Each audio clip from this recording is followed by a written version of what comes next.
সাংবাদিক শাকিল আহমেদ ও ফারজানা রূপা নানা কারণে ছিলেন আলোচিত। এবার তাদের ৫ দিনের রিমান্ড মঞ্জুর করেছেন আদালত। বৈষম্য বিরোধী ছাত্র আন্দোলনের সময় মিরপুর থানাধীন গোলচত্বর এলাকায় গুলিতে নিহত আনোয়ার হোসেন পাটোয়ারি হত্যা মামলায় ঢাকার মেট্রোপলিটন ম্যাজিস্ট্রেট GM ফারহান ইশতিয়াকের আদালত রিমান্ডের এই আদেশ দেন। এর আগে ২১ আগস্ট সকালে ফারজানা রূপা ও শাকিল আহমেদকে ফ্রান্সে যাওয়ার সময় আটক করে হযরত শাহজালাল আন্তর্জাতিক বিমানবন্দরের ইমিগ্রেশন পুলিশ।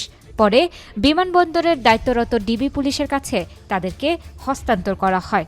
পরে পুলিশ তাদের গ্রেফতার করে।